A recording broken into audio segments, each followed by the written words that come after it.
una de las modificaciones que aparece en esta última edición. En esta tabla se establecen los requerimientos mínimos, y bajo diferentes situaciones, ¿no? Cuando hay una exposición moderada, aquí se explica qué significa una exposición moderada. Un límite de exposición, así le llaman, y bueno, aquí es no sé para qué cosa, ¿no? Esto es para alcantarillas. Creo que esto tiene que ver con los pilotes, algo por el estilo, no reconozco en mi cerebro la traducción de esto. Pero lo bonito de esto es que, miren, aquí aparece una categoría para las barras de refuerzo. ¿Ya? Hay tres categorías, A, B, C. Y si ven abajo, van a encontrar qué significa cada categoría. Aquí, por ejemplo, dice que se trata de refuerzo, pero sin recubrimiento, sin protección. Bien, la categoría B significa que las barras de refuerzo tienen protección, pintura epóxica. ¿Para qué se pintan las barras con pintura epóxica? ¿Tienen algún idea?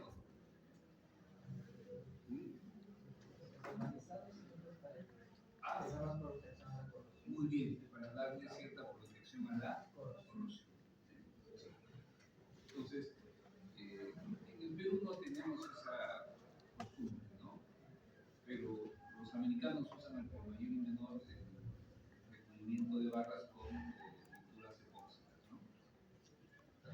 Y luego, miren, hay una categoría C, y esto es lo nuevo para mí porque en realidad no lo tenía dentro de mi conocimiento. Que hay barras de refuerzo especiales que son resistentes a la corrosión, es decir, ya no necesitan el recubrimiento con pintura epóxica. ¿Sí? Acá no sabía. Ahora, y obviamente habrá que colocarle mayor recubrimiento a las barras que no tienen ningún tipo de pintura epóxica, ¿no? Ningún tipo de protección contra la corrosión. Esa sería la condición A, ¿no? Aquí es con pintura epóxica y aquí son barras que tienen resistencia a la corrosión. Aquí habrá que colocarle menor recubrimiento, ¿no? Porque las barras son especiales, ¿no? Son resistentes a la corrosión. Como se está diseñando, miren, la superestructura, bueno, lo que habría que tomar en cuenta aquí son ciertas cositas. Creo que la traducción más o menos la podemos hacer aquí, dice, cuando está expuesta a agua salada, digamos, una barra común, la que tenemos en el medio, deberíamos colocar un recubrimiento de 4 pulgadas, que sería 10 centímetros, ¿no? Pero si es está protegida la barra con epóxico, con pintura epóxica, con recubrimiento epóxico, 2 pulgadas y media, baja, ¿no? Y si son barras especiales, también 2 pulgadas y media. Esto es concreto vaciado contra el suelo, ¿ya? Sin solado. Entonces, igual esto sí lo conocemos, ¿no? 3 pulgadas, 7 centímetros y medio, ¿no? Aquí es 2 pulgadas y aquí también 2 pulgadas. En zonas costeras, cuando hay exposición al descongelamiento de sales, creo que así dice, ¿no? Bueno, y luego viene para el caso de las superficies de rodadura. Miren, esta partecita es la que nos interesa. Dice superficies de rodadura que están expuestas a neumáticos que tienen cadenas o clavos. Las cadenas sí se utilizan en el Perú, ¿no? O sea, sobre todo en la sierra, en épocas de lluvia, a los camiones le ponen cadenas, porque si no, el camión patina, no avanza, o sea, la cadena tiene la intención de mejorar la adherencia entre el neumático y la superficie rodadura, ¿no? Pero se imaginan cuando llegue ese neumático entrar en contacto con el puente, hace el diablo a la superficie madura, ¿cierto? ¿Sí? Por lo tanto, hay que ponerle mayor recubrimiento al acero, ¿no? Entonces, aquí tienen, por ejemplo, un recubrimiento de 2,5 pulgadas, que más o menos son 6 centímetros.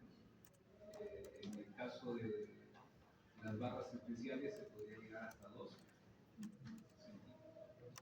Y luego tienen, dice, en otras condiciones, es decir, cuando digamos, los neumáticos no tienen cadenas o clavos, entonces el recubrimiento es de 2 pulgadas, 2 pulgadas y 1 pulgada y media. 2 pulgadas son 5 centímetros, ¿cierto? Y estos dos aspectos valen para el tablero, ¿se entiende? Un caso es con neumáticos que tienen cadenas o clavos, 2 pulgadas y media, y si no hay cadenas o clavos, 2 pulgadas. Eso va a influir sobre todo en la definición del peralte para las secciones ubicadas en las regiones del momento de la. ¿Bien? En otras situaciones, miren, dependiendo del diámetro de la barra, ¿no? Esto aplica al caso de las vigas, ¿no? El recubrimiento en la cara inferior y los recubrimientos laterales. Cuando las barras son menores a 1,3 pulgadas, el recubrimiento es de 1,5 pulgadas, que son los 4 centímetros. Eso es lo que estamos trabajando, ¿no es cierto? Y luego tienen, cuando las barras tienen diámetros mayores a 1,3 de pulgada, el recubrimiento en ese caso se debe incrementar a 2 pulgadas, que son 5 centímetros. Entonces, bien, lo interesante es eso, ¿no? Que para mí ha sido una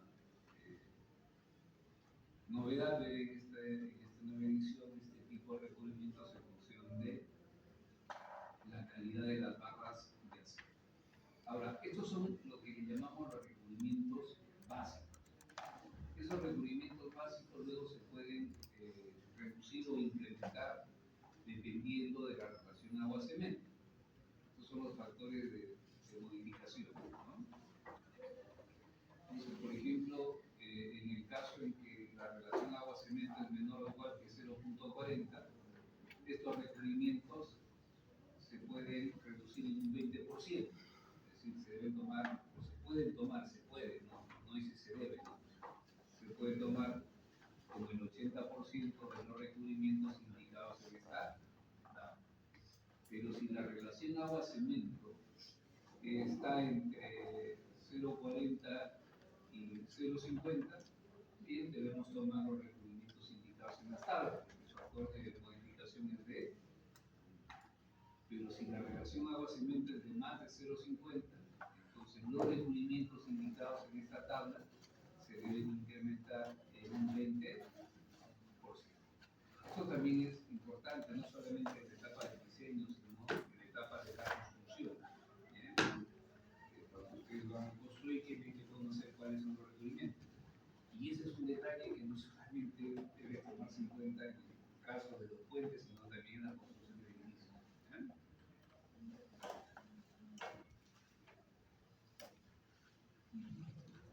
Entonces, y hay otras cositas más que han cambiado, y luego lo iremos haciendo.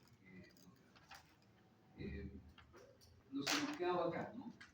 Les mostré cómo se calculaba el envolvente de momentos, ¿no? Que había que ir calculando décimo por décimo, ¿cierto? Y luego hemos llegado a determinar el momento de diseño, en la sección crítica del momento positivo. ¿Bien? Entonces, aquí es donde nos hemos quedado, ¿cierto? Si la memoria no me presta. Ahora, vamos a hacer una gran cantidad de cálculos, ¿ya? Y espero que no se aburran.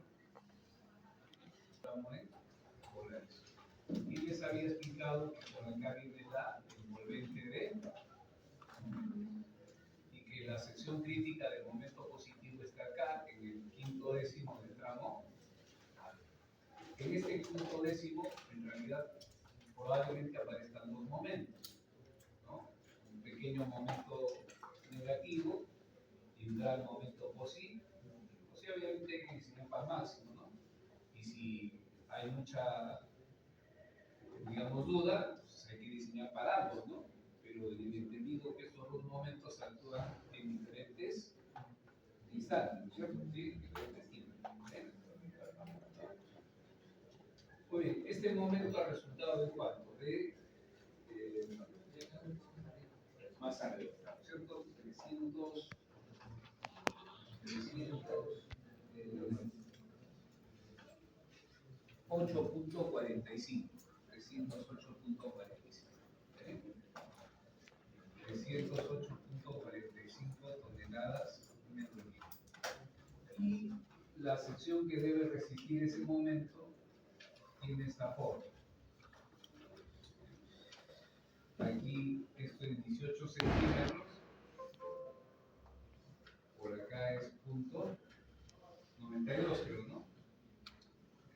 El ancho del nervio o de la viga es de 50 centímetros. El ancho efectivo ya hemos indicado que va a ser igual al ancho tributario de la viga. O sea, no hay necesidad de hacer cálculos como curso de concreto reforzado, ¿no? Evidentemente el ancho efectivo es igual al ancho tributario. ¿Se acuerdan que el ancho efectivo es aquella porción de la losa que trabaja con la viga para resistir los momentos positivos? Entonces acá es 227.5 centímetros. Entonces se supone que acá vamos a tener que colocar los testigos. Y estamos en la sección del momento positivo. El refuerzo principal va en la cara inferior, ¿cierto? Que de acuerdo a la tabla esa que hemos visto hace rato, como vamos a usar el refuerzo tradicional, el recubrimiento lateral y el recubrimiento inferior va a ser de cuánto? De 2, no, una pulgada y media, no. ¿Sí? Es lo que se ve, ¿no? 4 centímetros. ¿Bien? Va a ser así. Ahora, el estribo, miren, en realidad acá salen estribos mínimos de media pulgada para arriba, o sea, son estribos de grandes. Entonces vamos a asumir estribos de medio. Ahora, para un cálculo preliminar hay que partir aceptando que el centro del acero traccionado más o menos va a estar a 15 centímetros con respecto a la cara. ¿Estamos?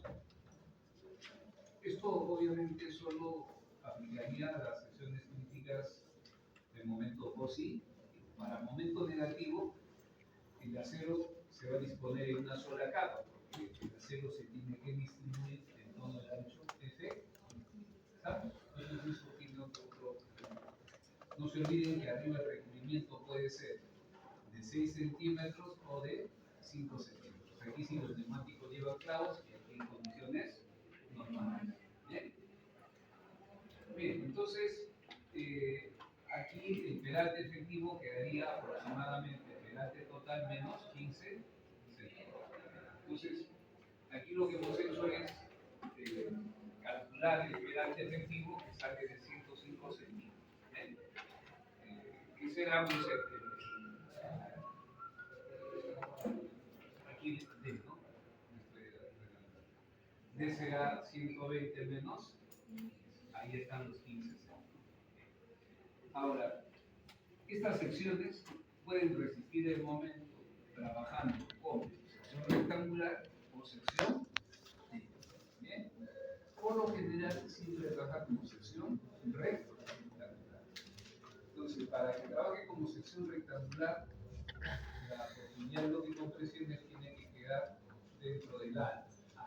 Bien, que si trabaja como una sección rectangular o una sección con una geometría diferente, depende de quién, depende de la zona comprimida. La zona comprimida es un rectángulo, por eso decimos que trabaja como sección rectangular. Si es así, entonces, digamos, se tiene una viga que tiene un ancho igual al ancho efectivo y un pedante igual al que acabamos de calcular, ¿no es cierto? ¿Eh?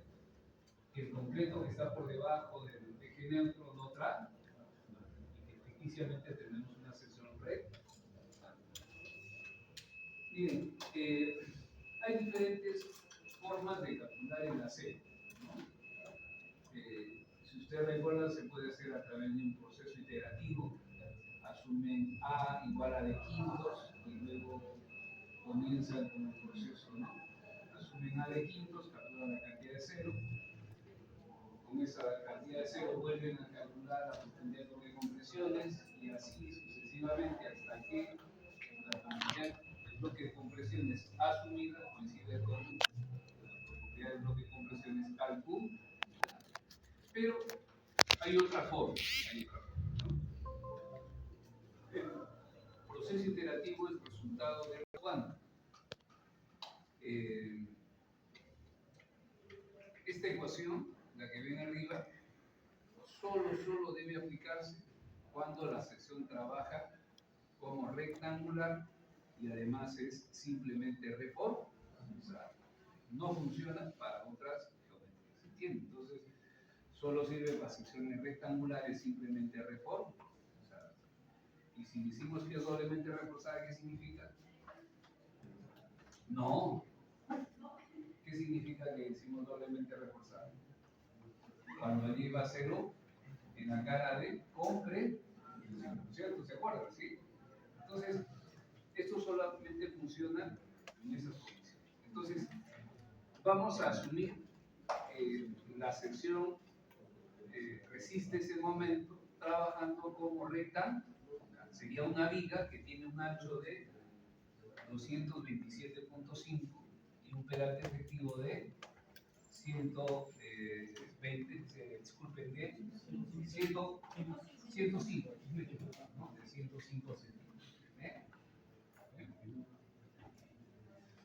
Bien, entonces ahora, como ven, hay que calcular el parámetro alfa. Alfa es F'C entre 1.18 de Fy. Calculamos, la semana pasada hemos visto que los concretos en fuentes se van especificando de acuerdo a clases, ¿no? Por la clase A, el alfa sale 0.056. Reemplazamos en la ecuación. Hay que tener mucho cuidado con la compatibilidad de unidades. ¿Sí? Alfa es adimensional, por lo tanto, las cantidades en el numerador y en el denominador se deben anular, cancelar, ¿cierto? Ahora, aquí hay otro truco. Como verán, en el denominador aparece phi b por d al cuadrado. Muy bien. Entonces, aquí hay una cuestión que la semana pasada hemos comentado, ¿no? O sea, que en puentes se establece una metodología de diseño que se llama por deformaciones. ¿Bien? Entonces, las secciones se clasifican en función de la deformación del acero más traccionado. ¿Cuál es el acero más traccionado? Que está en la primera capa. Este es el que tiene la mayor deformación unitaria. Entonces, si la deformación del acero más traccionado en el momento de la falla es mayor que 5 milésimas, entonces se tiene una sección que se llama controlada por tracción. Es una sección recontraútil, significa poca cantidad de acero. Pero si la deformación del acero más traccionado es menor o igual que 2 milésimas, decimos que se trata de una sección controlada por compresión.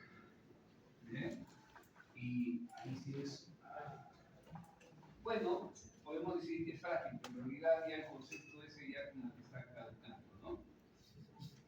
El detalle es que es una cantidad de acero muy grande que va a generar que en el momento de la falla el acero en tensión no esté en flujo. Y luego tenemos una condición adicional que EST mayor que 2 milésimas pero menor que 5 miles. Bien, aquí se tienen las secciones de transición. ¿Bien? Y luego esto tiene que ver con el factor de resistencia, ¿no?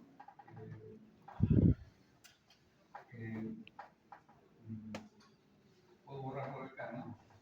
Y ya no nos interesa. ¿Bien? Se tiene lo siguiente, ¿no? Aquí se coloca la deformación del acero más traccionado y en el eje vertical el factor de resistencia. La deformación límite de 2 milésimas y la otra deformación límite de 5 milésimas. Aquí el factor de resistencia de 0,75 y de 0,9. ¿Bien? Entonces, esto queda así más o menos. ¿Bien? Claro,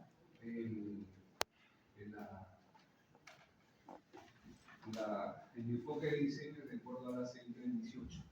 ¿Sí? Sí. Falla, evidentemente. De acá para acá, mucha cantidad de acero. Y aquí una condición inter. De aquí a la derecha, en el momento de la falla, el esfuerzo en el acero es igual a F. De aquí hacia la izquierda, en el momento de la falla, el esfuerzo del acero es menor que F. El acero está incursionando en el rango. ¿Qué otra cosa más? Tiene que ver con el factor de resistencia. ¿Bien? Si es una sección controlada por tracción, el factor de resistencia es de 0,9. Si es una sección controlada por compresión, el factor de resistencia es de 0,75.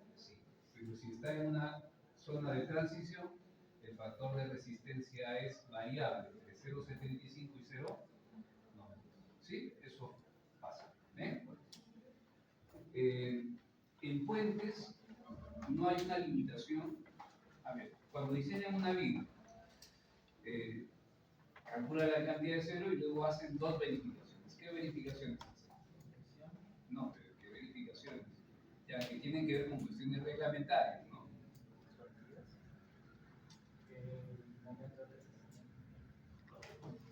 ¿Se acuerda usted?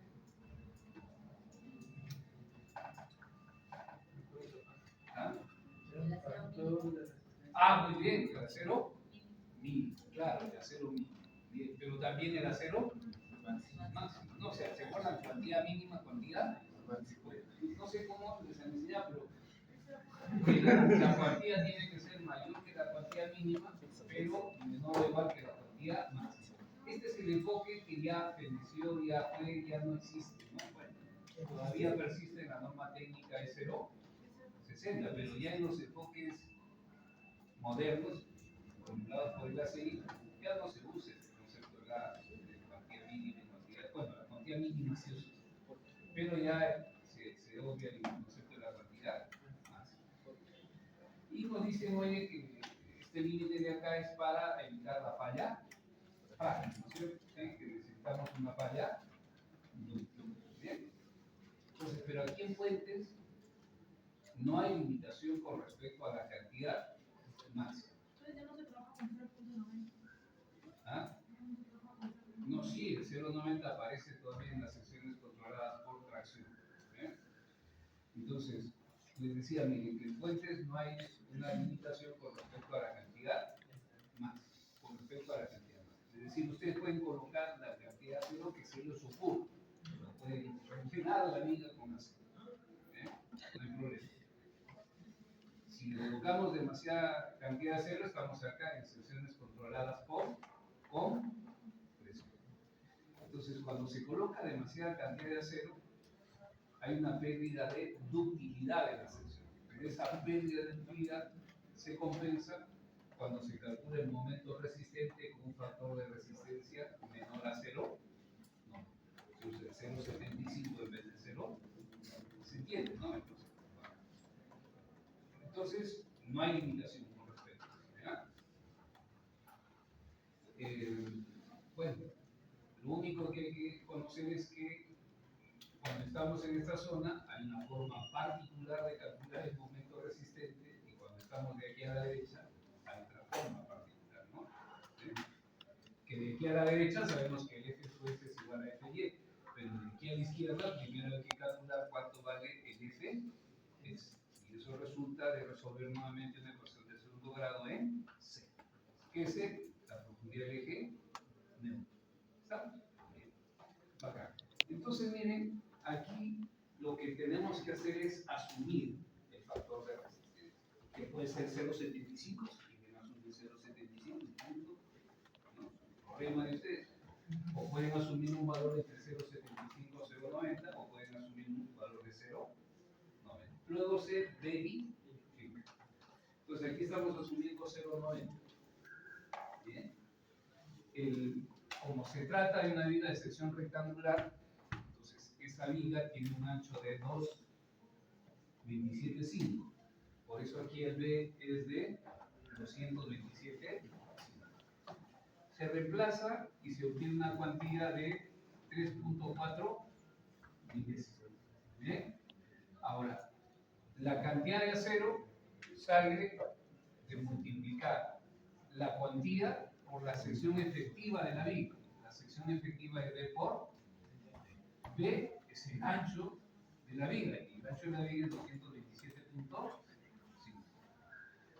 Bien, entonces resulta una cantidad de acero de 81.22 centímetros cuadrados.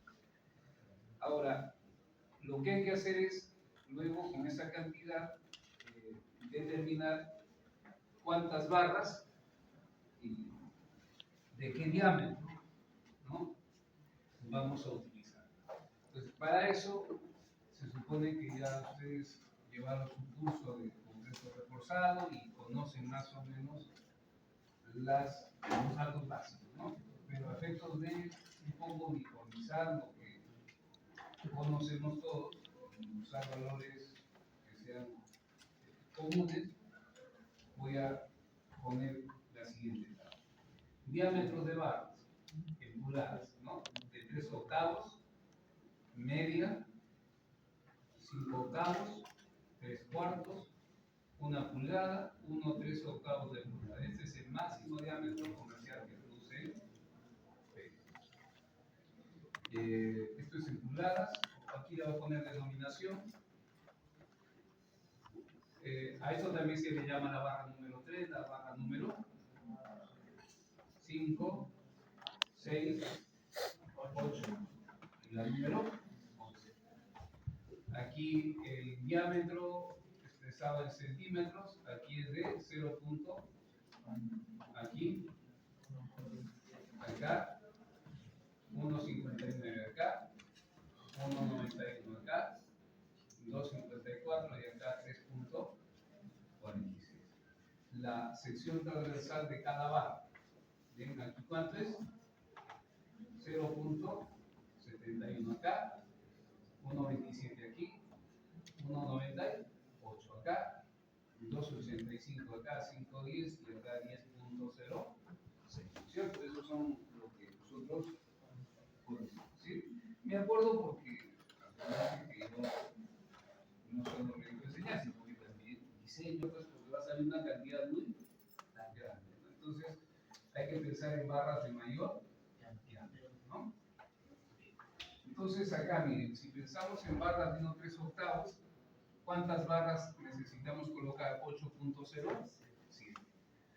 Si colocamos barra de 1 pulgada, 16 barras. El criterio para elegir es la opción que nos da el menor desperdicio. ¿En cuál de estas dos alternativas hay menor desperdicio? Primero, ¿no es cierto? Claro, porque, o bueno, pues cualquiera, ¿no? Porque en realidad aquí, si colocamos 16 barras, está muy cerca al 1593, ¿no? Y acá también está muy cerca al 8, sí, 8 o al 9, ¿no? Al 9 ya está muy lejos, ¿no? Pero sí tiene razón, podría ser la esa, ¿no? ¿Bien? Ahora, pero si colocamos 16 barras, imagínense la cantidad de capas que tendríamos que utilizar. Y a mayor capas, el peralte efectivo se reduce y obviamente también se reduce el momento resistente. Bien, entonces, ¿qué es lo que se hace aquí? Bueno, ir probando diferentes alternativas. Lo que he hecho es lo siguiente, ¿no? Es colocar dos capas de 4 barras de 1/3 ¿sí? Y luego se agregó una capa con 2 barras de una pulgada. Recuerden que aquí hay una serie de cuestiones que no son reglamentarias, pero que es práctica común. Por ejemplo, que las barras de mayor diámetro siempre van en las capas inferiores, que las barras de mayor diámetro siempre van en los extremos, ¿no? ¿Bien? Que las barras de las capas superiores siempre se ubican por encima de una barra de la capa inferior. Que las barras conviene que se distribuyan de manera simétrica con respecto al eje vertical, ¿sí? Entonces cumple con todas esas condiciones, que no son cuestiones reglamentarias, sino de costumbre y de diseño. ¿Bien? Entonces ahora lo que hay que ver es si es factible colocar 4 barras de 1/3 en una sola capa. ¿No? ¿Preocuparía eso? Dos partes naturales, no habría problema, no sé, son las barras de abajo. Entonces, para ello hay que mirar la figurita que está a la izquierda. ¿Bien? Entonces aquí se muestra el estribo. Esta es la rama vertical y esta es la rama horizontal. Entonces miren, en la primera capa, que es el problema, las barras de acá no quedan tangente a las ramas verticales y las ramas horizontales, ¿no? ¿Sí? Quedan tangente a la barra horizontal. Y como ven, un poquito desplazada con respecto a la rama vertical. ¿Cuánto se desplaza? Si ven, 3 veces el diámetro del estribo. ¿Eh? ¿Qué otra cosa más? Miren, recuerden que hay requisitos con respecto a la separación libre mínima entre barra y barra.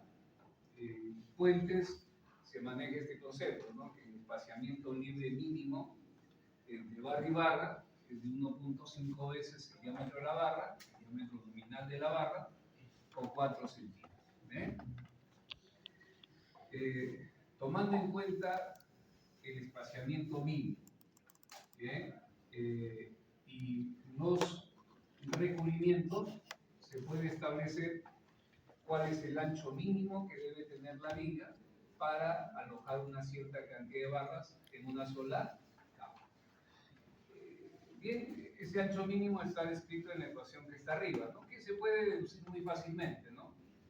R es el recubrimiento, ds es el diámetro del estribo, n representa el número de barras que se está colocando en una capa, ¿sí? Y ese mínimo es el espaciamiento libre mínimo entre barra y barra. Bien. Entonces, tomando como referencia esa expresión, aquí vamos a calcular qué ancho mínimo se necesita para alojar 4 barras de 1/3 en una sola capa. Recubrimiento lateral de 4 centímetros, como hemos visto anteriormente. 6 veces el diámetro nominal del estribo, el estribo es de media, de 1.27. Y más n-1 la separación mínima. N el número de barras, menos 1 queda 3. Y el espaciamiento mínimo sería, que no le he calculado ahí, pero el mayor valor entre 1.5 veces el diámetro nominal de la barra, 1/3, o 4 centímetros. Aquí sale cuánto? Aquí debe salir 5.24 centímetros. ¿Bien? 5.24. Entonces, de estos dos tomo el mayor, queda ahí, ¿no? Ahora, ¿sí? Y luego más n-1 veces el diámetro nominal de la barra, aquí me he equivocado, el diámetro nominal es 3.49, ¿ya? Aquí, si multiplicamos 1.5 por 3.49, ¿cuánto da? 5.24, ¿no? 5.24. Sí, hay un error de parte mía. Bien, la memoria me... Entonces, miren, para alojar las 4 barras de 1/3 en una sola capa se necesita que la viga tenga un ancho de ¿cuánto? De 41.81 centímetros. ¿Y cuál es el ancho que tiene esta viga? 50. Entonces sí se puede colocar las 4 barras de un 3/8 en una sola